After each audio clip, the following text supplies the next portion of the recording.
Hello everyone, कैसे हैं आप लोग। आज मैं आपके लिए क्लास 12 का हिस्ट्री का मस्ट डू लेके आई हूँ। इसमें से मैं आपको 9 चैप्टर करवाऊंगी जो कि आपके लिए मोस्ट इम्पोर्टेंट है, और मैं इसी मस्ट डू में से आपके लिए सारे चैप्टर्स कंप्लीट करवाऊंगी और आपको मैं मोस्ट इम्पोर्टेंट क्वेश्चंस भी करवाती रहूंगी जो कि आपके लिए मोस्ट इम्पोर्टेंट होंगे। जैसा कि मैं आपको हमेशा बताते आई हूँ, ये जो मस्ट डू है सरकार के द्वारा प्रोवाइड किया गया है क्लास 12 के बच्चों के लिए, और इसी में से क्वेश्चंस बन के आ रहे हैं, इसीलिए मैं आपको इसी में से करवा रही हूँ जो कि आपके लिए मोस्ट इम्पोर्टेंट है। तो बिना टाइम वेस्ट करे मैं आपका चैप्टर स्टार्ट करती हूँ। तो मैं चैप्टर नंबर 9 करवाऊंगी जो कि मुगल वाला है। और अभी तक आपने मेरे चैनल को लाइक नहीं किया, सब्सक्राइब नहीं किया है तो जल्दी जाइए मेरे चैनल को लाइक कीजिए, सब्सक्राइब कीजिए, क्योंकि मैं आपके लिए इसी मस्ट डू में से और भी सेकंड टर्म के चैप्टर्स लेते आऊंगी और आपके पास आसानी तक पहुंच जाए। तो हम अपना चैप्टर नंबर 9 स्टार्ट करते हैं। हम पढ़ेंगे चैप्टर 9 मुगल दरबार। इसमें पढ़ेंगे प्रमुख शासक कौन थे, उन्होंने क्या क्या कार्य करे। और मुगल दरबार में प्रमुख 5 शासक थे: बाबर, हुमायूं, अकबर, जहांगीर, शाहजहां व औरंगजेब। और उसके बाद हम पढ़ेंगे मुगल काल की प्रमुख पुस्तकें कौन कौन सी थी और इसे किसने लिखा। तो पहला था बाबरनामा, फिर दूसरा हुमायूंनामा, तीसरा अकबरनामा और चौथा बादशाहनामा। अब बाबरनामा बाबर ने खुद ही लिखी थी और हुमायूंनामा लिखी थी गुलबदन बेगम ने, अकबरनामा लिखा था अबू फजल ने, एंड उसके बाद हमारा बादशाहनामा लिखा अब्दुल हामिद लाहौरी एवं वारिस, 2 लोगों ने मिलकर लिखी थी ये पुस्तक। फिर अकबर ने फारसी को मुगल दरबार की दरबारी भाषा बना दिया था। उसके बाद अकबर के दरबारी इतिहासकार अबुल फजल ने चित्रकारों को एक जादुई कला कहा, मतलब जो अबुल फजल थे उन्होंने कहा कि जो चित्रकला है ना एक जादुई कला है वो। फिर इसके बाद जो अकबर की पसंदीदा शैली नस्लिक थी, तो उसमें मतलब अकबर की जो अधिकतर वो चीज़ें थी ना वो नस्लिक भाषा में ही लिखी जाती थी। फिर उसके बाद है धार्मिक, उसके बाद अकबर ने 1563 में तीर्थ यात्रा कर और 1564 में जजिया का समाप्त कर दिया था, क्योंकि धार्मिक पक्षपात पर था और जो अकबर थे वो धार्मिक पक्षपात नहीं करते थे, इसलिए उन्होंने इन दोनों करों को हटा दिया था। फिर हम पढ़ेंगे सिजदा, चार तस्लीम, जमरीसी कॉर्निस। मुगल दरबार में बादशाह के अभिवादन के 4 तरीके थे, मतलब जब आम लोग बादशाह के पास जाते थे तो वो बादशाह का अभिवादन करने के लिए सिजदा करते थे या 4 तस्लीम या उसके बाद कॉर्निस, ये सभी करते थे। फिर इसके बाद अकबर ने अपने सामंत वर्ग में विभिन्न धर्मों, क्षेत्रीयता और भाषाओं के लोगों को शामिल कर रखा था। इसे विविधता बनाया गया, इसलिए अकबर का सामंतवाद एक गुलदस्ते के समान था। मतलब क्वेश्चन आ जाएगा कि गुलदस्ता क्या था, गुलदस्ता के समान क्यों था, क्योंकि इसमें हर क्षेत्र के लोग, हर भाषा के और हर धर्म के लोग को शामिल करके रखा होता उसने अपने सामंतवादियों में, अकबर ने। फिर हम पढ़ेंगे मुगल दरबार में मनाए जाने वाले प्रमुख पर्व कौन से थे। एक सूर्यवर्ष और एक चंद्रवर्ष के अनुसार शासक का जन्मदिन और फारसी नववर्ष एक ही दिन आता था। छरों का दर्शन से शासक अपना दिन प्रारंभ करते थे, फिर दीवाने खास और दीवाने आम में जाते थे और अपने दिन की शुरुआत करते थे। उसके बाद वो विभिन्न बैठकें भी करते थे। फिर है मुगल दरबार में अनुशासन के नियम बहुत ही कठोर थे। मुगल शासकों को ईश्वर का प्रतिनिधि माना जाता था, क्योंकि उन्हें ऐसा लगता था कि ईश्वर ने उन्हें स्वयं शक्ति दी है और ईश्वर से उन्हें प्रकाश प्राप्त हुआ है, जो कि उनके लिए अच्छा है। उसके बाद अकबर के शासन की एक महत्वपूर्ण नीति सुलह कुल थी, मतलब अकबर ने शासन के लिए सुलह कुल की नीति अपनाई थी, जो कि पूर्ण शांति थी। सुलह कुल में क्या था कि इसमें सभी धर्मों को पूरी छूट दी गई थी कि आप अपने धर्म के अनुसार रह सकते हैं, परंतु इसका एक कानून है कि आपको अपने आसपास के किसी भी चीज का नष्ट नहीं करना है। राजा का हर बात माननी होगी, राजा सबसे पहले होगा और आपको कोई भी कानून नहीं तोड़ना है। सुलह कुल में ये सभी नियम थे। हम पढ़ेंगे जहारा शाहजहां की पुत्री थी और उसने शाहजहानाबाद के मुख्य केंद्र चांदनी चौक की रूपरेखा तैयार करी थी। अब गुलबदन बेगम हुमायूं की बहन थी, वह तुर्की फारसी में धारा प्रवाह लिख सकती थी। उसके लेखन से हम हरम की जानकारी मिलती है। अब कभी कभी क्वेश्चन क्या आ जाता है कि जो मुगल दरबार में था महिलाओं की भूमिका बताइए, तो उसमें आप ये सभी लिख सकते हैं और इसलिए आपके लिए बहुत यूजफुल होगा और इससे आपके नंबर भी नहीं कटेंगे। फिर मुगल दरबार में पांडुलिपि की रचना का मुख्य केंद्र शाही किताब खाना था। फिर उसके बाद अकबर और जहांगीर ने चित्रकला को प्रोत्साहन दिया था। उसका ईरानी कलाकार सैयद अली और अब्दुल समद बादशाह हुमायूं के साथ दिल्ली आए थे, मतलब जो जहांगीर वगैरह थे उन्होंने चित्रकला को बहुत ज्यादा प्रोत्साहन दिया। और जो ये 2 लोग हैं सैयद अली और अब्दुल समद, ये ना बादशाह हुमायूं जो थे ना उनके साथ दिल्ली आए थे। फिर मुगल इतिवृत्त मुगल साम्राज्य को हिंदुओं जैसे जैनी, पारसी और मुसलमानों आदि अनेक जातीय एवं धार्मिक समूहों के रूप में प्रस्तुत करते हैं। मतलब जो मुगल इतिवृत्त है ना, इसमें सभी धर्मों के बारे में बताया गया और स्पेशली मुगल दरबार के बारे में बताया गया है। इनके क्या क्या नियम थे, उन्होंने क्या क्या करे अपने शासनकाल के दौरान, ये सब हमें उनके इतिवृत्त में पता चलता है। अकबर ने इबादत खाना की स्थापना फतेहपुर सीकरी में की थी और दीन इलाही नाम का नया धर्म चलाया था। जलालुद्दीन अकबर के शासन के अंतर्गत मुगल साम्राज्य का न केवल विस्तार हुआ, अपितु इसे सुदृढ़ भी बनाया गया। मतलब जो जलालुद्दीन अकबर थे ना, उनके शासनकाल में बहुत ज्यादा ही प्रसिद्धि हुई थी मुगल दरबार की, और उसके बाद है कि उन्होंने बहुत ज्यादा नाम भी कमाया था। उन्होंने हर जगह अपने मुगल दरबार की प्रसिद्धि कर रखी थी। फिर इसके बाद है अकबर ने सुलह कल की नीति अपनाकर जनता के सभी वर्गों का विश्वास जीत लिया था। उसके बाद जो अकबर थे, उन्होंने शासन 13 वर्ष की आयु में करा था और उसने अपने राज्य का विस्तार करने के लिए अनेक युद्ध लड़े और साम्राज्य को हिंदू कुश से दक्कन और गुजरात में बंगाल तक विस्तारित किया। ठीक है। उसने राजपूतों से वैवाहिक संबंध बनाकर अपने राज्य के सामाजिक आधार का मजबूत बनाया। मतलब उन्होंने राजपूतों से वैवाहिक संबंध भी करा था। जैसे उसमें बताया गया कि हम पढ़ रहे थे, तो उसमें ना कोई हीर कुंवर थी, उनके साथ उन्होंने वैवाहिक संबंध करा था। वो राजपूत थी, तो उनका वैवाहिक संबंध बन गया था, तो उनका राजपूतों के साथ बहुत अच्छा संबंध बन गया, तो उनका शासन भी अच्छा हो रहा था। फिर अकबर ने अपनी प्रजा को धार्मिक स्वतंत्रता देकर उनका समर्थन हासिल कर अपने राज्य को सुदृढ़ किया। चरोका दर्शन द्वारा अकबर ने जन विश्वास के रूप में शाही सत्ता की स्वीकृति और विस्तार प्रदान करके अपने साम्राज्य को सुदृढ़ बनाया। अकबर ने फारसी को राज दरबार की भाषा बनाया। ऐसा उसने ईरान से आने वाले सामंतों के प्रभाव के कारण किया। फारसी का अच्छा ज्ञान रखने वालों को दरबार में ऊंचे पद दिए गए थे। सीगरी फारसी निचले स्तर के प्रशासन की भाषा भी बन गई थी। हालांकि फारसी का भारतीयकरण भी हो गया है और साथ ही भारतीय भाषाओं ने भी फारसी शब्दों और मुहावरों का प्रयोग होने लगा है। मतलब यह है कि जो अकबर ने ना फारसी भाषा उनको बहुत इम्पोर्टेंट, तो उन्होंने उसे अपनी मतलब ये कि जो अकबर थे उन्होंने फारसी भाषा को अपनी राजधानी मतलब दरबार फारसी भाषा मुगल की दरबार भाषा थी, इसलिए ना उन्होंने क्या करा, जो लोग बाहर से आ रहे थे जिनको फारसी भाषा का ज्ञान था उन्हें ऊंचे पद पे रखा, और जो फारसी भाषा थी वो बहुत मतलब वो दूसरे स्तर पे आ गई थी शासन के। और उसके बाद जो था कि हालांकि उसके फारसी भाषा का ना भारतीयकरण भी हो गया था, और हमारी जो भारतीय भाषा है ना उसमें फारसी के शब्दों का यूज होने लगे, उनके जो मुहावरे थे उनका प्रयोग भी होने लगा था। अब ये है कि योग्य व्यक्तियों को पदवियां देना मुगल राजतंत्र का एक महत्वपूर्ण पक्ष था। राज्याभिषेक के समय अथवा शत्रु पर विजय के पश्चात मुगल बादशाह बड़ी बड़ी पदवियां ग्रहण करते थे। दरबारियों को पदवियां दी जाती थी तथा दरबारी पदानुक्रम में व्यक्ति की पहचान उसकी पदवियों से होती थी। उच्चतम मंत्री को आसफ खां की पदवी दी जाती थी। औरंगजेब ने अपने राजपूत सामंतों जय सिंह और जसवंत सिंह को मिर्जा राजा की पदवी प्रदान की थी। मतलब औरंगजेब के शासनकाल की बात है जब उन्होंने राजपूत सामंतों जय सिंह और जो जसवंत सिंह थे ना उनको मिर्जा राजा की पदवियां दी थी।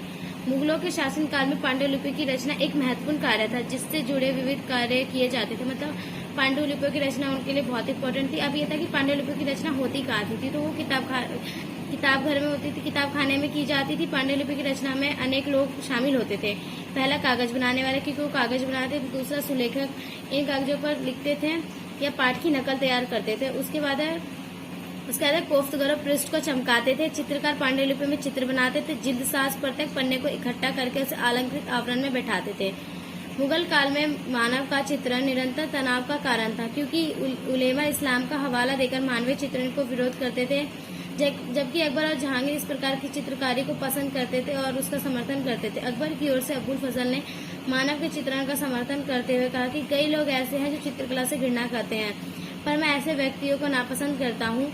मुझे ऐसा लगता है कि कलाकार के पास खुदा को पहचानने का बेजोड़ तरीका है, क्योंकि कहीं ना कहीं उसे यह महसूस होता है कि खुदा की रचना को वह जीवन नहीं दे सकता है। मतलब ये होता है कि भले ही मतलब वो समझाना चाहते हैं कि भले वो चित्र में डिट्टो जैसा मतलब मानव वैसा बना देगा, बट उस चित्र में वो उसे जान नहीं दे पाएगा। तो वही अबू फजल ने कहा है कि चित्रकार के पास एक कला होती है कि हाँ वो खुदा के बनाए वो मानव को बना तो सकता है अपने चित्र में, परंतु उसे जान नहीं दे सकता है।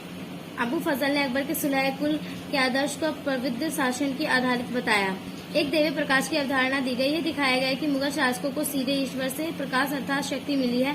देवी प्रकाश राजा में संप्रेषित होता है, जिससे बाद राजा अपनी प्रजा के लिए आध्यात्मिक और मार्गदर्शन का स्रोत बन जाता है। सुलह कुल पूर्ण शांति एकीकरण के स्रोत के रूप में प्रस्तुत किया गया है। सुलह कुल में सभी धर्मों और मतों को अभिव्यक्ति की स्वतंत्रता थी, किंतु उसकी एक शर्त थी कि वे सब राज्य सत्ता को क्षति नहीं पहुंचाएगी और न ही आपस में लड़ेंगे। सामाजिक अनुबंध के रूप में राज्य सत्ता को प्रदर्शित किया गया है। मतलब इसमें बताया गया जो अकबर की सुलह कुल की नीति थी उसमें क्या क्या था। एक तो ये था कि उनको ने बताया गया कि उनको एक दिव्य प्रकाश दिया गया है। मतलब दिव्य प्रकाश का मतलब ये है कि उन्हें उनके अल्लाह के दौरान को एक वो दी गई है शक्ति, जिससे कि वो अपनी प्रजा के लिए स्रोत बन सकते हैं, उनके आगे वो उनके लिए स्रोत बन सकते हैं, आध्यात्मिक मार्गदर्शन का स्रोत बन सकते हैं। जो मुगल दरबार के राजा थे वो सुलह पूर्ण शांति एकीकरण की नीति थी, और इसमें उनको एक स्वतंत्रता थी कि वो अपने इसमें जो चाहे कर सकते हैं, पर वो राज्य की सत्ता को क्षति नहीं पहुंचाएंगे और ना ही लड़ेंगे। फिर उसके बाद है सामाजिक अनुबंध, उनके बीच में को राज्य सत्ता को प्रदर्शित किया गया था। फिर मुगल साम्राज्य का हृदय स्थल उसके राजधानी नगर थे। ये क्वेश्चन आ सकते हैं इंपॉर्टेंट में कि क्या मुगल जो साम्राज्य का हृदय स्थल उसके राजधानी नगर थे, इसकी व्याख्या कीजिए। तो इसमें आप लिख सकते हैं राजधानी में दरबार लगता था। अब ये होगा कि राजधानी में दरबार लगता था क्योंकि राजा वहाँ खुद रहते थे।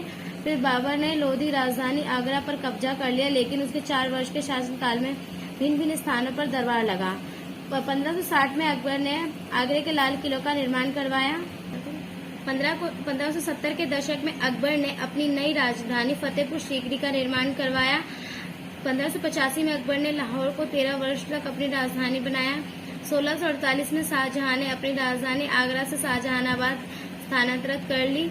शाहजहां का यह नया शहर विशाल एवं भव्य राजतंत्र की राज्य औपचारिक कल्पना का व्यक्त करता था।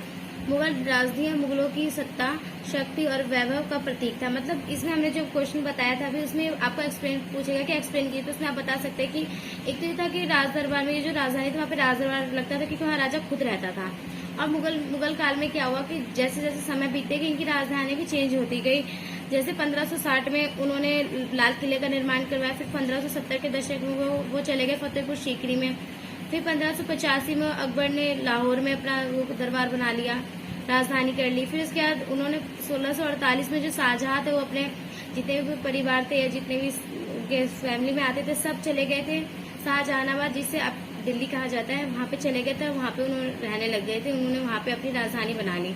और ये जो दिल्ली था या फिर जो भी शाहजहानाबाद था वो बहुत ही भव्य था और राजतंत्र था। इसमें बताया गया है कि उनकी जो औपचारिक कल्पना जो थी ना वो साफ साफ पता चलती थी, और जो इनकी तरह मुगल राजधानियां मुगलों की सत्ता, शक्ति और वैभव का प्रतीक थी।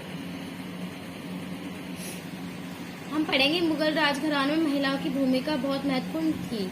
मतलब कभी कोई क्वेश्चन आ जाएगी कि उनकी भूमिका महत्वपूर्ण क्यों थी, तो आपको अगर इसमें ज्यादा तो ये दे सकते हैं जैसे नूरजहां, गुलबदन बेगम, जहांआरा, रोशनारा जैसी मुगल महिलाओं ने केवल मुगल राज परिवार अपितु मुगल प्रशासन में भी महत्वपूर्ण भूमिका निभाई है। ये मुगल महिलाएं परिवार और दरबार दोनों ही राजनीतिक में बढ़ चढ़ के भाग लेती थी। संसाधनों पर भी इन स्त्रियों का नियंत्रण होता था तथा इन्हें इमारतें, बागों आदि का भी निर्माण करवाया। गुलबदन बेगम जैसे मुगल महिलाएं विदेशी में भी थी और इन्होंने हुमायूंनामा जैसे ग्रंथों की रचना की। राजा और राजकुमारों के बीच चलने वाले संघर्षों को सुलझाने में हरम की उम्र दराज महिलाओं का महत्वपूर्ण योगदान था। जहांआरा शाहजहां की पुत्री थी और उसने शाहजहानाबाद के मुख्य केंद्र चांदनी चौक की रूपरेखा तैयार करी थी। तो मतलब इसमें यही बताया गया कि महिलाओं ने क्या क्या करा था। पहले तो इसमें नूरजहां बेगम थी, फिर गुलबदन बेगम, जहांआरा, रोशनारा, इन सब के बारे में बताया गया है। गुलबदन बेगम ने तो हुमायूंनामा लिखा था, ये हमने पहले ही पढ़ लिया था। जो नूरजहां थी उन्होंने भी महत्वपूर्ण भूमिका निभाई थी मुगल दरबार में, और रोशनारा जो थी वहाँ उन्होंने भी महत्वपूर्ण भूमिका निभाई थी। और फिर जहांआरा ने चांदनी चौक जहाँ शाहजहानाबाद की रचना करी थी। और फिर इसके बाद इनमें बताया गया कि ये जो स्त्रियां थी इनको संसाधनों पर भी बहुत ज्यादा नियंत्रण था, इन्होंने बहुत सारी इमारतें भी बनवाई थी। इसी प्रकार इन्होंने मुगल शासन के दौरान बहुत सी महत्वपूर्ण भूमिकाएं निभाई थी। हम पढ़ेंगे मुगल साम्राज्य के शाही परिवार के विशिष्ट अभिलक्षण कैसे थे। हरम, बेगम, अगाह, अगाचा, बहुविवाह, महिला और पुरुष गुलाम, हिजड़े। उसके बाद राजा और राजकुमारों के बीच चलने वाले संघर्षों को सुलझाने में हरम की उम्रदराज महिलाओं की महत्वपूर्ण योगदान। मतलब इसमें यही बताया गया कि क्या क्या इसमें थी, कौन कौन सी पदवियां थी। इसमें यही है, ये इजी है, इसको मतलब एक्सप्लेन करने की उतनी जरूरत नहीं है, तो आप समझ जाएंगे। अब हम पढ़ेंगे अभिजात वर्ग मुगल साम्राज्य का एक महत्वपूर्ण स्तंभ था। मतलब ये पढ़ेंगे जो अभिजात वर्ग था वो मुगल दरबार का एक महत्वपूर्ण स्तंभ था, और ये बहुत ही मोस्ट इम्पोर्टेंट है, इससे क्वेश्चन भी बन सकता है, तो आप इसे ध्यान से सुने और इसे समझने की कोशिश करें। अभिजात वर्ग में भर्ती विभिन्न जाति तथा धार्मिक समूहों से होती थी। मुगलों के अधिकारी वर्ग को गुलदस्ते के रूप में वर्णित किया जाता था, जो वफादारी से बादशाह के साथ जुड़े होते। मतलब इन दोनों में यही बताया गया कि अभिजात वर्ग जो था इसमें हर धर्म से जितने भी थे उन सब से उनको भर्ती किए जाते थे, और ना इसमें अभिजात वर्ग में ये था कि अभिजात वर्ग में हर क्षेत्र के लोग थे, हर धर्म के थे, तो इसे गुलदस्ता बोला जाता है। जैसे गुलदस्ते में हर तरह के फूल होते हैं, तो वैसे ही अभिजात वर्ग में भी थे, हर तरह के लोग थे। प्रारंभ में अभिजात वर्ग में तुरानी और ईरानी प्रमुख थे, लेकिन बाद में राजपूत और भारतीय मुसलमान भी सामंत वर्ग में शामिल हो गए। जहांगीर के शासन में ईरानियों का उच्च पद प्राप्त हुआ। औरंगजेब ने राजपूत और मराठों को उच्च पदों पर नियुक्त किया। सभी सरकारी अधिकारियों के दर्जे और पदों में दो तरह की संख्या विशेष ओहदे होते थे, जाट तथा सवार। अकबर ने अपने अभिजात वर्ग के कुछ लोगों को शिष्य मुरीद की तरह मानते हुए उसने उनके साथ आध्यात्मिक रिश्ते भी कायम रखे। मीर बख्श दीवाने आला तथा सदर उस सुदूर ए माश अथवा अनुल साम। ये लाइन थोड़ी मतलब टफ है, तो मैं आपको एक बार दोबारा एक्सप्लेन करती हूँ। इसमें बताएगी कि मीर बख्शी दीवाने आला मतलब जो दीवान में वित्त मंत्री होते थे वो, फिर सदर उस सुदूर मतलब जो मदद ए माश अथवा अनुदान का मंत्री, जो जैसे हमको अनुदान दे रहे तो उसको कौन सा मंत्री देखेगा, तो इसमें इसके बताया गया है ये ना उच्च अधिकारी होते थे, ठीक है। और एक वित्त मंत्री तो हमारा था ही, और ये जो अनुदान की देखते ये सब तो उच्च पद पे रहते थे।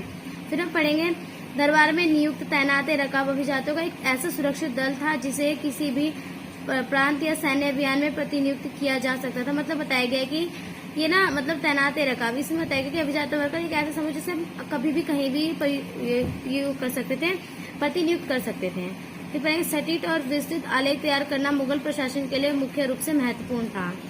वाक़िया नवीस के कार्य बताएं, मीर बख्शी के कार्य बताएं। अखबाराते दरबार मोहल्ला, ये जो दरबार थी ना उनका एक अखबार था, जैसे हमारे में अलग अलग नेम के हैं वैसे उनके में उस टाइम का ये अखबार का नाम है। अभिजातों क्षेत्रीय शासकों के वकीलों के कार्य बताएं। ये क्या हरकारों द्वारा समाचार पूरे साम्राज्य में एक स्थान से दूसरे स्थान तक तेजी से पहुंचाए गए थे। प्रांतीय राजधानियों से भी वृत्तांत भाषा को कुछ ही दिनों में मिल जाते थे।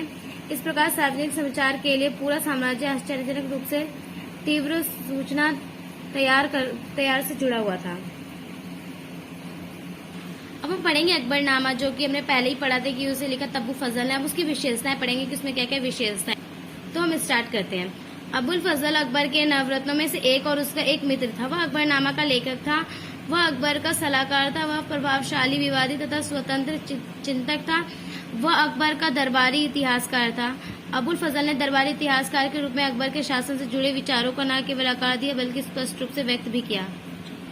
मतलब इस पॉइंट में यही बताया कि जो अबुल फजल ने बुक लिखी है वो अकबर का एक फ्रेंड भी था, और नवरत्नों में जो कि अकबर के मुगल दरबार में थे उसमें से एक था। और वो जो था उसने अकबर के शासनकाल में जो विचार थे उन सबको न के आकार दिया बल्कि स्पष्ट रूप से व्यक्त भी करा, जो अकबरनामा के रूप में। अबुल फजल ने अकबर के समय की ऐतिहासिक घटनाओं का वास्तविक विवरणों, शासकीय दस्तावेज तथा जानकार व्यक्तियों की मौखिक प्रमाणों जैसे विभिन्न प्रकार के साक्ष्यों पर आधारित अकबरनामा की रचना करी। 1589 में से अबुल फजल ने अकबरनामा पर 13 वर्षों तक कार्य किया। अकबरनामा 3 जिल्दों में विभाजित किया गया। अबुल फजल ने अकबरनामा में पारंपरिक ऐतिहासिक दृष्टिकोण से महत्वपूर्ण घटनाओं का विवरण दिया है। इसके अतिरिक्त तिथियां और समय के साथ होने वाले बदलाव के उल्लेख के बिना ही अकबर के समय के भौगोलिक, सामाजिक, प्रशासनिक और सांस्कृतिक सभी पक्षों का विवरण प्रस्तुत करने के अभिनव तरीके से भी इसका लेखन हुआ है। अबुल फजल ने आईने अकबरी में मुगल साम्राज्य को हिंदुओं, जैनों, बौद्धों और मुसलमानों की भिन्न भिन्न आबादी वाले तथा एक मिश्रित संस्कृति वाले साम्राज्य के रूप में प्रस्तुतिकरण दिया है। अबुल फजल की भाषा बहुत ही अलंकृत थी। अबुल फजल ने मुगल भाषा को ईश्वर से प्राप्त होने वाला प्रकाश फर-ए-इज़ादी की सबसे पहले प्राप्त करने वाला बताया है, और इसलिए उसे जिल्ले सुबहानी कहा गया है। इस प्रकार मुगल बादशाह को राज करने का देवी अधिकार प्राप्त है, ऐसा अबुल फजल ने प्रदर्शित किया है। अबुल फजल सुलह एक कुल के आदर्श एवं प्रभु शासन की आधारशिला बताता है। अबुल फजल ने प्रभु सत्ता को एक सामाजिक अनुबंध के रूप में परिभाषित किया है। तो मैं आपको ये जो भी हमने अभी तक पढ़ा उसको इजीली तरीके से समझा दे रही हूँ। इसमें बताया गया है कि वही जो अबुल फजल ने अकबर के टाइम में जो महत्वपूर्ण चीजें हुई थी, ऐतिहासिक घटनाएं हुई थी, व्यक्तियों के जिन लोगों ने देखा या उन्होंने जो सब चीज देखा, लोगों के मौखिक जो भी, तो उनके आधार पर उसने बुक की रचना करी। और जिसमें एक मतलब डेट दे रखी है, वैसे तो मैंने हिंदी में, बट मैं आपको इंग्लिश में समझा देती हूँ, नहीं तो आपको समझ नहीं आएगी। 1589 से अबुल फजल ने अकबरनामा पर 13 वर्षों तक कार्य किया। मतलब उन्होंने 13 वर्ष तक अबुल फजल ने अकबरनामा लिखी है। अब ये कि इसको 3 जल्दों में बांटा गया है, ठीक है। और उसमें बताया गया कि अबुल फजल ने अकबरनामा में पारंपरिक जो भी चीजें थी दृष्टिकोण से भी लिखा है कि पारंपरिक दृष्टिकोण अलग था, आपका अलग है, तो उसके हिसाब से उन्होंने लिखी है। इसमें देखिए जो अबुल फजल है ना, उन्होंने ये बताया है कि जो मुगल शासक थे उन्हें ना दिव्य प्रकाश प्राप्त था और उनको ना ये देवी शक्ति प्राप्त थी कि हाँ वो शासन करेंगे। उन्होंने ऐसा दिखाया है, अपनी बुक में लिखा है। उसके बाद अबुल फजल की जो भाषा थी बहुत ही अलंकृत थी, इसमें ज्यादा इम्पोर्टेंट है, बट आप एक बार रीड कर लीजिए तो आपको और अच्छे से समझ आ जाएगा। शासक पर केंद्रित मुगल दरबार की भौतिक व्यवस्था ने शासन के अस्तित्व को समाज के हृदय के रूप में प्रदर्शित किया था। मुगल दरबार को केंद्र बिंदु राज सिंहासन अथवा तख्त था। इसे ऐसे स्तंभ के रूप में देखा जाता है जिस पर धरती टिकी हुई है। सदा से भारत में राजतंत्र का प्रतीक रही क्षत्रिय शासक की क्रांति को सूर्य की क्रांति से पृथक करने वाली मानी जाती है। मतलब ये भी जो हमने अभी तक 3 पढ़ा है, इसमें ये बताया कि जो शासक जो था, ये जो भी था, उस पर केंद्रित मुगल दरबार थी, उसमें क्या क्या चीजें हो रही हैं, भौतिक व्यवस्था कैसी है, उसको बताया गया है। और फिर उसके बाद बताया गया कि उनका केंद्र बिंदु राज सिंहासन था अथवा तख्त था। उसके बाद बताया इसमें कि हमने जो अभी तक पढ़ा है कि सदा से भारत में राजतंत्र का प्रतीक ही रहा है, हमेशा से हमने अब तक जहाँ सब पढ़ा है शुरुआत से राजतंत्र ही था। अब बाकी जो भी हुआ है पहले राजतंत्र था। फिर उसके बाद बताया गया है दरबार में किसी की हैसियत इस बात से निर्धारित होती थी कि वह शासक के कितना पास या दूर बैठा है। एक बार जब बादशाह सिंहासन पर बैठ जाता तो किसी को भी अपनी जगह से कहीं और जाने की अनुमति नहीं थी और ना ही कोई अनुमति के बिना दरबार से बाहर जा सकता था। मतलब इन दोनों में ये बताया गया है कि जो दरबार में जो लोग हैं उनको ये पहचाना जाता है कि उनकी हैसियत कैसी। जो राजा के सबसे पास है उसकी हैसियत ज्यादा है और जो दूर है उसकी बहुत कम है, वो राजा का प्रिय नहीं है। और जो लास्ट वाला पॉइंट है इसमें बताया गया है कि अगर राजा एक बार अपने सिंहासन पर बैठ जाए तो उसके बाद ना तो कोई उठ सकता है और ना ही अपनी उनकी मर्जी के बिना बाहर जा सकता है, तो उन्हें राजा के हिसाब से ही चलना होगा। हम पढ़ेंगे दरबारी समाज में सामाजिक नियंत्रण का व्यवहार। दरबार में मान्य, संबोधन, शिष्टाचार तथा बोलने के ध्यानपूर्वक निर्धारित किए गए नियमों द्वारा होता था। शिष्टाचार को जरा भी उल्लंघन होने पर ध्यान दिया जाता था और उस व्यक्ति को तुरंत ही दंडित किया जाता। मतलब इन दोनों पॉइंट में बताया कि दरबार में जो सामाजिक नियंत्रण था वो सब बताया गया था। दरबार में बहुत ही कठोर कानून थे, उनको अब कुछ भी बोल रहे हैं ना तो उनको सोच के बोलना पड़ता था। शिष्टाचार के उसमें रह के कि अगर उनसे कोई नियमों का उल्लंघन हो जाए तो उन्हें सजा नहीं मिला, और जिस व्यक्ति ने गलती से कर दिया, उल्लंघन कर दिया, तो उस व्यक्ति को सजा दी जाती थी। शासक को किए गए अभिवादन के तरीके से पदानुक्रम में उस व्यक्ति की हैसियत का पता चलता था। जिस व्यक्ति के सामने ज्यादा झुककर अभिवादन किया जाता था उस व्यक्ति की हैसियत ज्यादा ऊंची मानी जाती थी। मतलब इसमें बताया गया कि जो शासक थे उनके सामने अभिवादन किया जाता था झुक के, या हमने पढ़े थे 4 तरीकों से। तो वही बोला कि जिस राजा के सामने ज्यादा झुके वो करा जाता था अभिवादन, तो बहुत ज्यादा ही उसकी हैसियत बहुत ज्यादा ऊंची थी। हम पढ़ेंगे आत्मनिवेदन का उच्चतम रूप सिजदा या दंडवत लेटना। शाहजहां के शासनकाल में इन तरीकों के स्थान पर 4 तस्लीम अथवा जम्मी बोशी के तरीके अपनाए गए थे। मतलब इनके तरीके थे जो, मतलब ये बताया गया है इसमें कि जो उसका शासनकाल था, शाहजहां के शासनकाल में वो करा जाता था जमीन बोसी। मतलब वो जमीन पे लेट के चूम के अपने मतलब जो शासक थे उनके अभिवादन करते थे। मुगल दरबार में राजनयिक दूतों संबंधी नयाचारों में भी ऐसी ही सुस्पष्टता मुगल बादशाह के समक्ष प्रस्तुत होने वाले राजदूत से अपेक्षा की जाती थी कि वह अभिवादन के मान्य रूपों में से एक या तो बहुत झुककर अथवा जमीन को चूमकर अथवा फारसी रिवाज के मुताबिक छाती के सामने हाथ बांधकर तरीकों से अभिवादन करेगा। अब हमारा नेक्स्ट टॉपिक है मुगल बादशाह की दिनचर्या। ये क्वेश्चन कभी कभी आ जाता है कि मुगल बादशाह की दिनचर्या बताइए, या मुगल दरबार में सुबह से लेकर शाम तक क्या कार्य होते थे। तो आपको इसमें कंफ्यूज नहीं होना है, तो हम आपको समझा रहे हैं, आप अच्छे तरीके से समझिए। मुगल बादशाह अपने दिन की शुरुआत सूर्योदय के समय कुछ व्यक्तिगत धार्मिक प्रथाओं से उसे करते थे।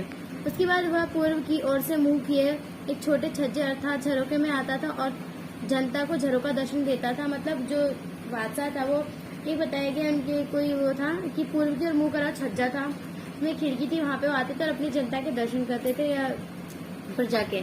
फिर बादशाह झरोका दर्शन देता था। उसके बाद पड़ेगी झरोके में 1 घंटा बिताने के बाद बादशाह अपने सरकार के प्राथमिक कार्य के संचालन हेतु सार्वजनिक सभा भवन अर्थात दीवाने आम में आता था। वहाँ राज्य के अधिकारी रिपोर्ट प्रस्तुत करते तथा निवेदन करते थे। मतलब बताया कि झरोके में पहले तो 1 घंटे रहते थे, फिर उसके बाद वो जो सरकारी कार्य करते थे उसके लिए वो दीवाने आम में जाते थे। वहाँ पे उसके अधिकारी रिपोर्ट लेके आते थे, प्रस्तुत करते थे और निवेदन करते थे। फिर 2 घंटे बाद बादशाह दीवाने खास में निजी सभाएं और गोपनीय मुद्दों पर चर्चा करता था। राज्य के वरिष्ठ मंत्रियों के सामने अपनी याचिकाएं प्रस्तुत करते थे और कर अधिकारी हिसाब का ब्यौरा देते थे। कभी कभी बादशाह कुछ प्रतिष्ठित कलाकारों के कार्य अथवा वास्तुकारों के द्वारा बनाए गए इमारतों के नक्शों को देखता था। मतलब उसके बाद 2 घंटे जब मान लो उसने दीवाने आम में बिता ले, फिर वो जाता था दीवाने खास में, जहाँ पे वो बहुत गोपनीय बातें होती थी, वो गोपनीय उस कार्य करते थे वो लोग। सब बताया कि उनके जो उच्च मंत्री थे उसके साथ वो बात करते थे कि अपने राज्य के संचालन के आगे वो क्या कार्य करे। फिर उसके बाद बताया गया क्या है कि जो अधिकारी अधिकारी जो कर लेते थे वो उनको ब्यौरा देते थे। कभी कभी ये होता था कि प्रसिद्ध कलाकारों को बुलाते थे और जो वास्तुकार जो मीनार बनाते थे उनकी इमारतों के नक्शे को देखता था कि हाँ वो कौन सी इमारतें कैसे बना रहे हैं। मुगल दरबार में त्योहार एवं उत्सव कैसे मनाए जाते थे। सिंहासन आरोहण की वर्षगांठ, मतलब सिंहासन, ये भी जो हमने पढ़ा ये इसमें था। ईद, शब बारात तथा होली जैसे कुछ विशिष्ट अवसरों पर दरबार का माहौल जीवंत हो उठता था। सजे हुए डिब्बों में रखी सुगंधित मोमबत्ती और महल की दीवारों पर लटक रहे रंग बिरंगे बंदवार आने वाले पर आश्चर्यजनक प्रभाव छोड़ते थे। मुगल शासक वर्ष में 3 मुख्य त्योहार मनाया करते थे। सूर्यवर्ष, चंद्रवर्ष के अनुसार शासक का जन्मदिन और वसंत आगमन पर पारसी नववर्ष नवरेज। मतलब इसमें बताया गया कि जो मुगल शासक थे ना वो चंद्र और सूर्यवर्ष के अनुसार जो 3 त्योहार मनाते थे। एक तो जन्मदिन मनाते थे अपना, एक वसंत आता था तो वो मनाते थे, और तीसरा वो नववर्ष मनाते थे या नवरेज उनकी भाषा में, नया साल। जन्मदिन पर शासक को विभिन्न वस्तुओं से तौला जाता था तथा बाद में उन वस्तुओं को उसमें दे दिया जाता था, जनता में बांट दिया जाता था। शाही परिवार में विवाह का आयोजन काफी खर्चीला होता था। बादशाहनामा से लिए गए चित्रों में के द्वारा सिखों के विवाह से जुड़ी कुछ गतिविधियों को दिखाया गया है। मतलब ये कि जो शाही परिवार में शादी होती थी उसमें बहुत खर्च होते थे। जो बादशाहनामे में दिखाया गया है कि जो उनके महल में शादी हुई थी उसमें बहुत ज्यादा खर्च हुआ, और उसमें जो औरतें थी उनकी भूमिका महत्वपूर्ण थी। एनसीईआरटी की बुक में ही एक्सप्लेन करा गया है अच्छे से, तो आप उसमें पढ़ेंगे तो आपको अच्छे से तरीके से समझ आ जाएगा।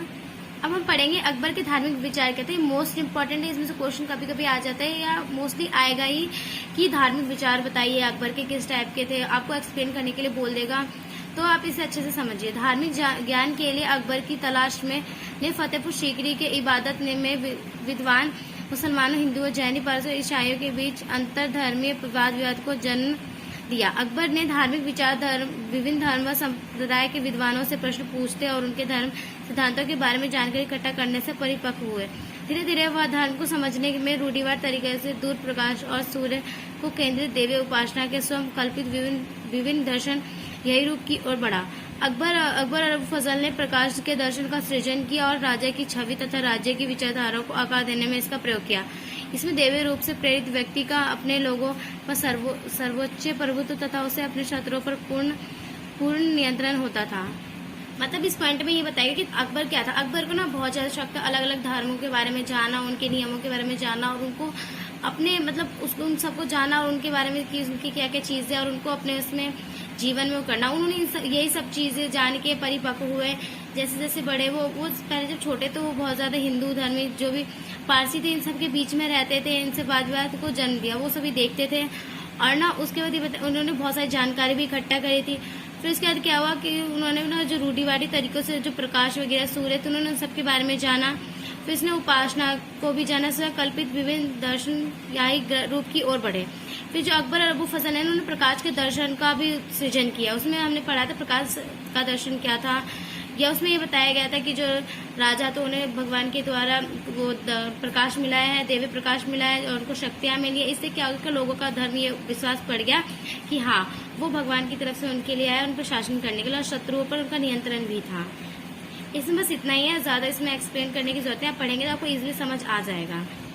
तो ये हमारे चैप्टर 9 था हिस्ट्री का, तो ये यहीं समाप्त होता है, जो कि मैंने आपके मस्ट डू में से करवाया था। ये आपके लिए मोस्ट इम्पोर्टेंट है, आपके एग्जाम में ये पूछा जाएगा। इसको अच्छे से समझ के और पढ़ के जाइएगा। और अभी तक आपने मेरे चैनल को लाइक नहीं किया, सब्सक्राइब नहीं किया, तो जल्दी जाइए मेरे चैनल को लाइक कीजिए, सब्सक्राइब कीजिए। इसी मस्ट डू में से मैं आपको और भी सारे चैप्टर करवाऊंगी सेकेंड टर्म के, अच्छे से समझा के। और मैं आपके लिए मोस्ट इम्पोर्टेंट क्वेश्चंस भी प्रोवाइड करती रहूंगी, सैम्पल पेपर भी करती रहूंगी। Thank you. हेलो एवरीवन, कैसे हैं आप लोग। आज मैं आपके लिए क्लास 12 का हिस्ट्री का चैप्टर नंबर 9 का मोस्ट इम्पोर्टेंट क्वेश्चंस लेके आई हूँ, जो कि आपके एग्जाम में आने के बहुत से चांसेस हैं। तो बिना टाइम वेस्ट करे हम आपके क्वेश्चंस को स्टार्ट करते हैं। तो पहला क्वेश्चन है हमारा, मुगल दरबार में पांडुलिपियाँ तैयार करने की प्रक्रिया का वर्णन कीजिए। ये जो पांडुलिपियों को कैसे बनाया जाता था उसके बारे में बताना है। आपका क्वेश्चन ऐसे आ सकता है या फिर क्वेश्चन आपका दूसरे तरीके से आ सकता है। मुगलों के शासनकाल में पांडुलिपियों की रचना से जुड़े विविध कार्यों का वर्णन कीजिए। हमें इसमें नॉर्मली दोनों क्वेश्चन में पूछा गया ये है कि हमें बताना है कि पांडुलिपियों को कैसे तैयार किया जाता था। तो बिना टाइम वेस्ट करे हम आपको आंसर स्टार्ट करते हैं। तो आंसर है हमारा इसका, मुगल दरबार में पांडुलिपियों की रचना का मुख्य केंद्र शाही किताब खाना था। इसमें क्या बताया गया है, जो पांडुलिपियाँ बनाई जाती थी उसके लिए एक मुख्य केंद्र था जिसको शाही किताब खाना कहा जाता था। किताब खाना एक लिपि घर था जहाँ बादशाह की पांडुलिपियों का संग्रह रखा जाता था।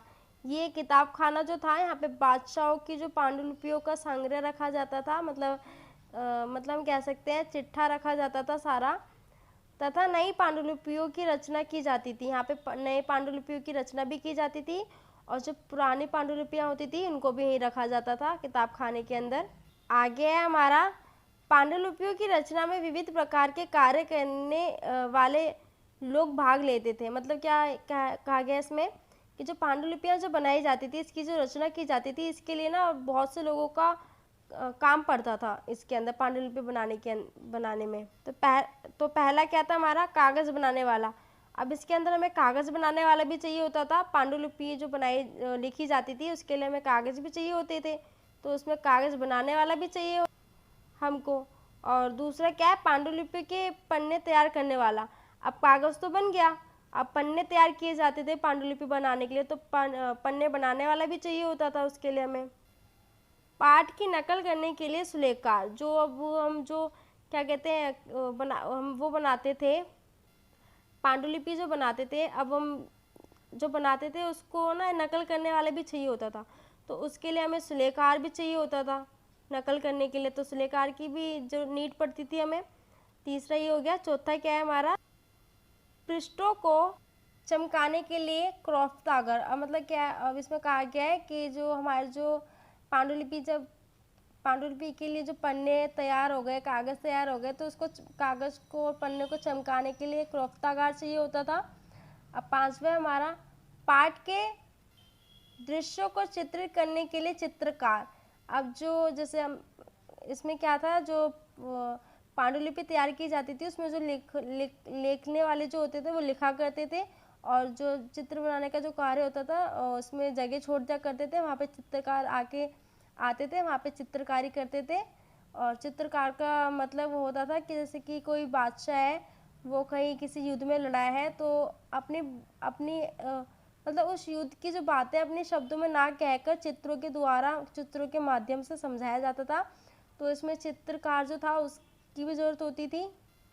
पन्नों को इकट्ठा करके उन्हें अंकृत आवरण में बांधने के लिए जिलदासत चाहिए हुआ करता था। इसमें हमें तैयार पांडुलिपियों को एक बहुमूल्य वस्तु तथा बौद्धिक संपदा माना जाता था। वास्तव में ये आकर्षक पांडुलिपियाँ अपने संरक्षक मुगल बादशाह की शक्ति को दर्शाती थी। अब इसमें जो पांडुलिपि जो लिखी जाती थी, ये इसीलिए लिखी जाती थी क्योंकि हम किसी बादशाह के बारे में, किसी मुगल के बारे में हम उसके बारे में बता सके, आगे आने वाली पीढ़ियाँ इसको पढ़ के अपने शासक के बारे में जानकारी ले सके कि हाँ हमारा शासक कितना प्रभावशाली था, इसलिए पांडुलिपियाँ लिखी जाती थी। इसमें ये कहा गया है।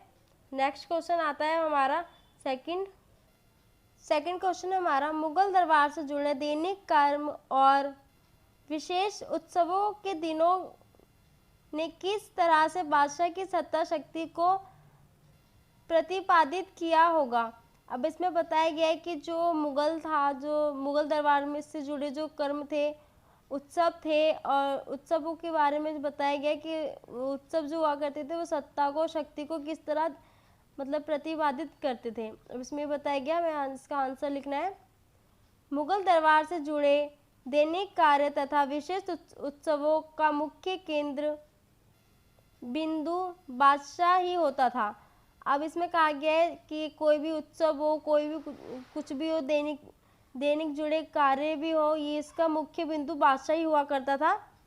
अतः प्रत्येक कार्य तथा उत्सव बादशाह की शक्ति तथा सत्ता को ही प्रतिपादित करता था। इस संबंध में निम्नलिखित उदाहरण दिए जा सकते हैं।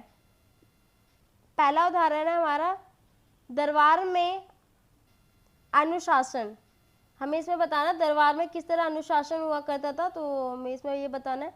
दरबार में सभी दरबारियों का स्थान बादशाह द्वारा ही निर्धारित किया जाता था। जब बादशाह सिंहासन पर बैठता था तो किसी को भी अपनी जगह से कहीं और जाने की अनुमति नहीं होती थी, ना ही कोई बादशाह की अनुमति के बिना दरबार से बाहर जा सकता था।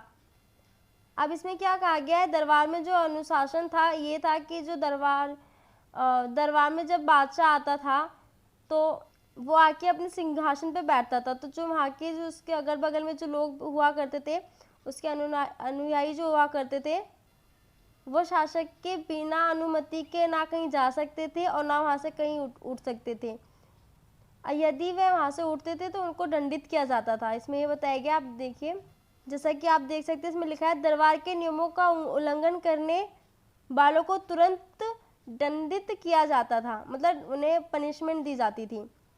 अभिवादन के तरीके, अब इसमें बताया गया अभिवादन कैसे करा करते थे, स्वागत कैसे करा करते थे या नमस्कार कैसे किया करते थे अपने शासक को। तो इसमें ये बताया गया सेकंड पॉइंट पे, शासक को किए गए अभिवादन का तरीका व्यक्ति के दर्जों को दर्शाता था। अधिक झुकाकर अभिवादन करने वाले व्यक्ति का दर्जा अधिक ऊंचा माना, मतलब इसमें ये कहा गया है यदि कोई व्यक्ति है वो ज़्यादा ही झुककर अभिवादन करता है शासक को तो उसका दर्जा ज़्यादा ऊंचा माना जाता है।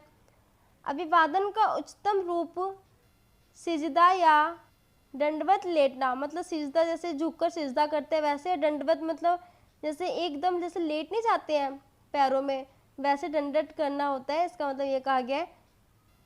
आगे हमारा शाहजहां के शासनकाल में इन तरीकों के स्थान पर 4 तस्लीम तथा जमीवोसी मतलब होता है जमीन चूमना के तरीके अपनाए गए। अभी जो इसमें बताया गया है कि सजदा कैसे किया जाता था, झुककर, सिजदा कर कर, दंडवत कर, लेट कर और तस्लीम करके, मतलब जमीवोसी करके, मतलब ज़मीन को चूम के इस तरीके से सजदा किया जाता था। अभिवादन के तरीके थे ये हमारे शासक को किया जाता था इस प्रकार। अब तीसरा आता है हमारा झरोका दर्शन। इसमें बताया गया है ये प्रथा अकबर ने आरंभ की थी। ये जो प्रथा थी झरोका दर्शन, ये अकबर ने शुरुआत की थी इसकी। इसके अनुसार बादशाह अपने दिन का आरंभ सूर्य के समय कुछ धार्मिक प्रथाओं से करता था। इसमें क्या कहा गया, जो अकबर था और जब सूर्य निकलता था सूर्योदय के समय कुछ धार्मिक प्रथाओं से करता था अपनी शुरुआत, और इसके बाद में पूरब की ओर मुंह किए एक छोटे छज्जे अर्थात झरोके में आता था। इसके बाद क्या कहा गया है कि जो बादशाह था, ये जो अकबर है, अकबर क्या करता था जब वो अपनी शुरुआत सूर्योदय के समय कुछ धर्म प्रथाओं से करता था तो उसके बाद वो पूरब की ओर मुंह करके एक छज्जे अर्थात झरोके में देखता था, मतलब एक खिड़की में देखता था। इसके नीचे लोगों की भीड़ बादशाह की एक झलक पाने के लिए इंतजार करती थी। इसमें क्या है, जो बाहर की जो प्रजा थी वो क्या करती थी, जो झरोका था उसके नीचे खड़े होके वो राजा के दर्शन करने के लिए खड़ी रहा करती थी। अब इसके बाद क्या इंतजार करती थी, इससे सत्ता के प्रति जन विश्वास को बढ़ावा देना था। अब हमारा पॉइंट 4 आता है विशेष अवसर। अब इसमें क्या बताया गया, जो मुगल दरबार में किस प्रकार विशेष अवसर हुआ करते थे। अब इसमें ये बताया गया है सिंहासनारोहण की वर्षगांठ, इसमें विशेष अवसरों के बारे में बताया गया। ध्यान से देखिए, ईद, शवाए बारात तथा होली जैसे विशेष अवसरों पर दरबार का वातावरण सजीव हो उठता था। इसमें क्या बताया गया, जैसे होली थी, शवाए बारात थी, ईद थी, ऐसे ऐसे त्यौहार बनाए जाते थे जिससे कि क्या होता था कि जो दरबार जो था वो एकदम काफ़ी झिलमिला जाता था। इसमें ये बताया गया। इसके अतिरिक्त मुगल शासक फानूस के 3 मुख्य त्योहार मनाया करते थे। ये आपके मुख्य 3 त्योहार हैं, आप इनको देखिए। सूर्य वर्ष चंद्र वर्ष के अनुसार शासक का जन्मदिन तथा वसंतागमन पर फारसी नववर्ष नौरोज। अब इसमें बताया गया है जन्मदिन पर शासक को विभिन्न वस्तुओं से तोला जाता था तथा बाद में ये वस्तुएं दान में बांट दी जाती थी। अब क्या हुआ करता था, जो किसी भी शासक का या किसी का भी जन्मदिन हुआ करता था तो इसमें क्या करते थे, उनको चांदी सोना इन सब से तोला जाता था। फिर उसके बाद जो तोलने में जो भी आता था, दान क्या हुआ, जो उनको तोला जाता था हीरे जवाहरात से, उनको क्या करा जाता था, वो दान क्या कर दिया जाता था प्रजा में। तो ये बताया गया है। और आगे पढ़ते हैं इसके हम। अब इसके अंदर एक छोटी सी बात और बताई गई है। मुगल दरबार के लिए विवाह के अवसर विशेष महत्व रखते थे। इन अवसरों पर सज्जा धज्जा तथा व्यय की आई अपारधन राशि बादशाह की प्रतिष्ठा को 4 चांद लगा देती थी। अब इसमें क्या बताया गया है, जो यहाँ पे जो विवाह किए जाते थे वो भी काफ़ी खर्चीले हुआ करते थे। और इसमें कहा गया है कि जो बादशाह के पास जो पैसा आया करते थे, जो शादी विवाह में जो पैसे लगाया करते थे, वो इतने सारे जो पैसे आया करते थे वो काफ़ी ज़्यादा मात्रा में आते थे, तो वो उनकी प्रतिष्ठा को 4 चांद लगा दिया करते थे। तो इसमें ये कहा गया है। अब इसमें एक और पॉइंट है, आप देख सकते हैं। बादशाह का दरबार तथा राज सिंहासन मुगल शक्ति का मूल आधार था। मतलब इसमें कहा गया है कि जो बादशाह था उसका जो सिंहासन था वो एक तरीके से प्रजा के लिए एक छतरी का प्रतीक था, जो कि सभी को अपने अंदर अपने नीचे सबको अपनी छत्र छाया में रखी हुई है। इसका मतलब ये है। और सेकंड पॉइंट है हमारा, छतरी राजतंत्र का प्रतीक है। क्वेश्चन में आ सकता है कि छतरी किसका प्रतीक है, तो आप बता सकते हैं राजतंत्र का प्रतीक है। तो अब ये हमारा क्वेश्चन नंबर 3 आता है। मुगल साम्राज्य में शाही परिवार की स्त्रियों द्वारा निभाई गई भूमिका का मूल्यांकन कीजिए। इसमें हमें बताना है कि जो मुगल साम्राज्य में जो स्त्रियां थी उनकी क्या भूमिकाएं थी, इसमें हमें ये बताना है। और इसी तरीके से क्वेश्चन एक और तरीके से आ सकता है, मुगल साम्राज्य के शाही परिवार के विशिष्ट अभिलक्षणों की पहचान कीजिए। क्वेश्चन चाहे किसी प्रकार आए, हमें लिखना इसी तरह है, आप देख सकते हैं। स्टार्ट करने का एक तरीका होता है जो कि इसमें देखिए अच्छे से लिखा हुआ है, आप इसको देख के कर सकते हैं। मुगल परिवार में बादशाह की पत्नी और उपपत्नियां, उनके नज़दीकी तथा दूर के रिश्तेदार, महिला सेवाएं तथा गुलाम होते थे। शासक वर्ग में बहुविवाह प्रथा व्यापक रूप से प्रचलित था। इसमें क्या था, जो शासक की जो बादशाह की जो पत्नियाँ थी, उपपत्नियाँ थी, उनकी भी महत्वपूर्ण भूमिका हुआ करती थी। और जो बेगम बोल सकते हैं, और जो गुलाम हुआ करते थे उनकी भी भूमिका हुआ करती थी। और जो शासक वर्ग में जो हुआ करता था वो बहुविवाह प्रथा होती थी, ये काफ़ी प्रचलित थी, ऐसे कह सकते हैं। अब हमारा क्वेश्चन फर्स्ट टॉपिक आता है, इसमें हमारा ये देख सकते हैं फर्स्ट है, तो स्टार्ट करते हैं इसको। अगाह तथा अगाचा, ये जो 2 वर्ड है, ये दोनों अपनी पत्नियों के लिए यूज़ किया गया है इसमें मुगल में, तो आप देख सकते हैं। अभी इसमें पता लगेगा क्या है। मुगल परिवार में शाही परिवारों में आने वाली स्त्रियों, बेगमों तथा अन्य स्त्रियों अगाह जो कुलीन परिवार में से थी, जो क्या कहते हैं, ये जो अगाह जो होती हैं, ये जो अगाह लिखा हुआ है, ये क्या हुआ करती थी, ये कुलीन वर्ग में से होती थी। मीन्स ये काफ़ी गरीब हुआ करती थी, जो कि क्या हुआ करता था, अगर ये राजा को पसंद आ जाती थी, किसी भी शासक को पसंद आ जाती थी, तो वो उनसे विवाह कर लिया करते थे। एक तो कारण ये था, और दूसरा ये था कि जब भी किसी युद्ध में जाते थे तो वहाँ पे ऐसे उस युद्ध में किसी को हरा के उसकी पुत्री हो गई या उसकी स्त्री हो गई, उनको अपने साथ ले आते थे, तो ये भी कह सकते हैं। और हमें कुछ वर्ड हैं जो कि हिंदी मतलब हमें कन्वर्ट करने होंगे मुगल टाइम के उसमें, दहेज को मेहर कहा जाता था, क्वेश्चन में आ सकता है, के रूप में पर्याप्त नकदी और बहुमूल्य वस्तु लाने वाली बेगमों को अपने पतियों से स्वाभाविक रूप से अगाव की तुलना में अधिक ऊंचा दर्जा और सम्मान दिया जाता था। अब इसमें क्या कहा गया है, जो कुछ महिलाएं जो होती थी वो क्या होता था, जब इनका विवाह हुआ करता था ये अपने साथ दहेज लेकर आया करती थी, बहुत सारी चीज़ें लेकर आया करती थी, तो उनका ना जो दर्जा हुआ करता था वो अगाह से ऊंचा हुआ करता था। इसमें ये कहा गया इस लाइन में। अब हमारा सेकंड पॉइंट आता है राजतंत्र से जुड़ी महिलाओं में उपपत्नियों। अभी हमारा नेक्स्ट पॉइंट है, इसको मैं आपसे फिर से समझाती हूँ स्टार्टिंग से स्टार्ट करके। राजतंत्र से जुड़ी महिलाओं में उपपत्नियां अगाचा की स्थिति सबसे निम्न थी। इसमें क्या कहा गया है, जो अगाचा स्त्री थी, मतलब अभी जो मैंने आपको बताया, जो सबसे अधिक लेके आती थी, उपहार लेके आती थी अपने साथ गहने जवाहरात लेके आती थी अपने शादी के टाइम, तो उन्हें अगाचा कहा गया है। ये काफ़ी निम्न थी, मतलब ये काफ़ी कम थी ऐसी स्त्रियां। उन्हें नगद मस्ती भत्ता तथा अपने अपने दर्जों के अनुसार उपहार मिलते थे। इन्हें अपने अपने दर्जों के साथ उपहार मिलते थे, कौन कितना लाए उसके हिसाब से। तीसरा पॉइंट है हमारा, वंश आधारित पारिवारिक ढांचा पूरी तरह स्थायी नहीं था।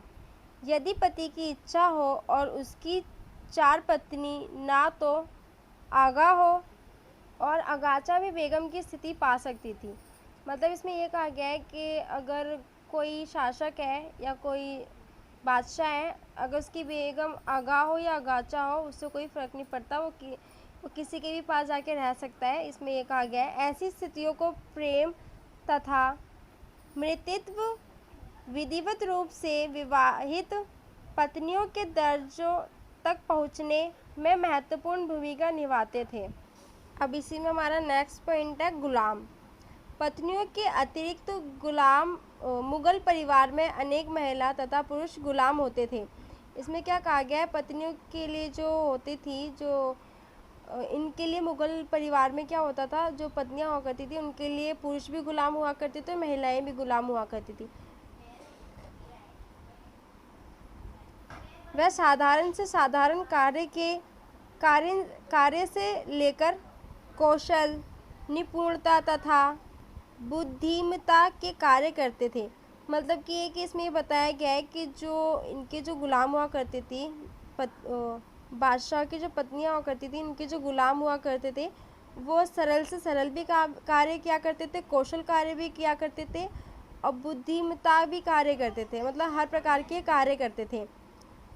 आगे गुलाम हिजड़ों को इसमें कहा जाता था ख्वाजा सर। परिवार के अंदर और बाहर के जीवन में रक्षक, नौकर और व्यापार में रुचि रखने वाली महिलाओं के एजेंट होते थे। ये जो इसमें जो कहा गया, जो हिजड़े हुआ करते थे, ये भी क्या होता था, इसमें भी रानियों के लिए कार्य क्या करते थे, हर प्रकार के ये एजेंट हुआ करते थे, इसमें ये कहा गया है।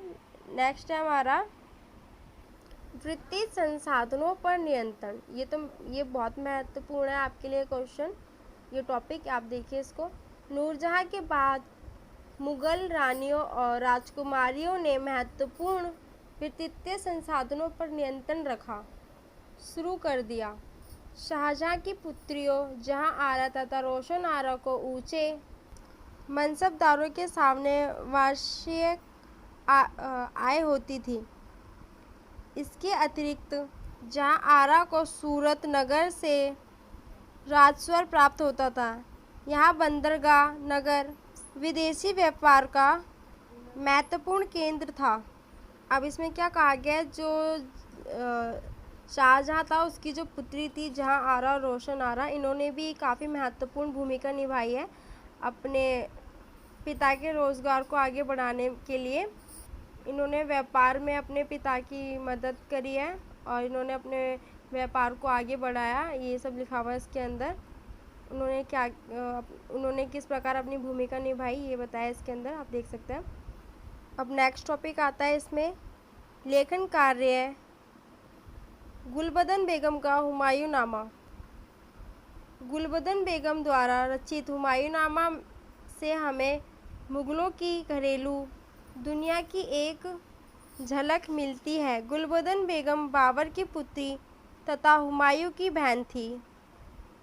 गुलबदन स्वयं तुर्की तथा फारसी में धारा प्रवाह लिख सकती थी। जब अकबर ने अबुल फजल को अपने शासक का इतिहास लिखने के लिए नियुक्त किया था तो उसने गुलबदन से बाबर और हुमायूं के समय के संस्मरणों को लिखने का आग्रह भी किया था ताकि अबुल फजल उनका लाभ उठाकर अपनी कृति को पूरा कर सके।